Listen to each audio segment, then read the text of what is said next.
மறுசுழற்சி செய்ய முடியாத நெகிழி தடை பற்றி உங்கள் பாரதி கங்காதரன். உலகையே சூடாக்கி நெகிழ வைத்துக் கொண்டிருந்த நெகிழி பொருட்களுக்கு தடை விதித்தது தமிழக அரசு. விதி எண் 110 கீழ் ஜனவரி முதல் நாள் 2019. அதாவது மறுசுழற்சி செய்ய முடியாத 14 வகையான பிளாஸ்டிக் பொருட்களுக்கு தடை விதிக்கப்பட்டுள்ளது. பால், தயிர், எண்ணெய் மற்றும் மாத்திரை பொதிந்துள்ள பிளாஸ்டிக் கவர்கள் தவிர்த்து. சமீப காலமாக இயற்கையின் மாறுபட்ட சீற்றங்களுக்கு காரணம் சுற்றுப்புற சூழல் மாசுபடுவதே ஆகும் என்று சமூக ஆர்வலர்களின் தீராத கவலையாக இருந்து வந்த நிலையில் இந்த தடை சற்று ஆறுதல் மற்றும் நலிந்த குடிசை தொழில்களான எக்கோ ஃப்ரெண்ட்லி இயற்கை பொருள் உற்பத்தியால் பல குடும்பங்கள் வாழ வழிவகைகளையும் செய்துள்ளது. குறிப்பாக முசவர்களுக்கு மண் பாத்திரங்கள், அதாவது காஃபி, டீ குடிப்பதற்கான கப்புகளை உருவாக்குவதிலும், விவசாயிகளுக்கு வாழை இலை, பனை ஓலை, பூசணி இலை, தையல் இலை, தாமரை இலை, பாக்குமட்டை என்றும் பருத்தியில் செய்யப்பட்ட துணிப்பைகளால் நெசவாளர்களுக்கும் புனர்வாழ்வை அமைத்து தரும் என்பது நிச்சயமே. இது குறித்து சில கடைகளில் விசாரித்த போது அவர்களிடமிருந்து பெறப்பட்ட பதில்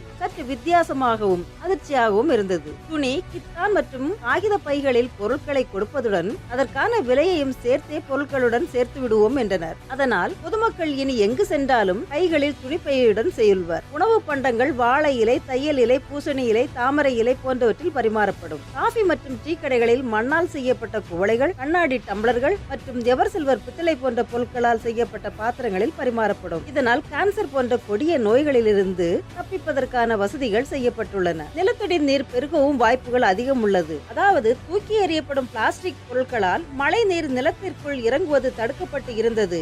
இனி அந்த தடை நீங்கும். மேலும் இவ்வகை பிளாஸ்டிக் மேல் தேங்கி நிற்கும் மழை நீர், அதனால் உருவாகும் கொசுக்களால் ஏற்படும் டெங்கு போன்ற வியாதிகளும் தடுக்கப்படும். மக்காத பிளாஸ்டிக் பொருட்களுக்கு அடியில் மண்ணில் இருக்கும் நுண்ணுயிரிகள் மடிவது தடுக்கப்படும். மண் நல்ல வளமாக மாறும். மறுசுழற்சி செய்ய முடியாத பிளாஸ்டிக்கை எரிப்பதன் மூலம் காற்று மாசுபடும். அது இனி தடுக்கப்படும். தரையில் புல் பூண்டுகளோடு சிக்கி இருக்கும் பிளாஸ்டிக் பொருட்களை உண்பதால் ஏற்படும் ஆடு மாடுகளின் உயிரிழப்பு தடுக்கப்படும். மழை நீரால் அடித்து செல்லப்பட்டு கடலில் சேரும் பிளாஸ்டிக் பொருட்களால் பல கடல்வாழ் உயிரினங்கள் உயிரிழக்கும் அபாயம் ஏற்படுகிறது. ஒருவர் தூக்கி எறியும் பிளாஸ்டிக் பேக் அவரது பிள்ளைகள், பேரன் பேத்திகள், இவர்களின் பிள்ளைகள் என பல தலைமுறையினருக்கும் சுற்றுப்புற சூழல் மாசினை ஏற்படுத்தும். பிளாஸ்டிக் குப்பையில் கேரி பேக். பிளாஸ்டிக் குப்பையில் கேரி பேக் உற்பத்தியினை காதி மற்றும் கிராமப்புற தொழில்கள் ஆணையம் பிளாஸ்டிக் கழிவுகள் மற்றும் காகிதங்களை கலந்து கேரி பேக் தயாரிக்கும் பணியில் ஈடுபட்டுள்ளது. எனவே இந்த பிளாஸ்டிக் தடை மக்களுக்கும் பல உயிரினங்களுக்கும் பாதுகாப்பே. Save green, ban plastic.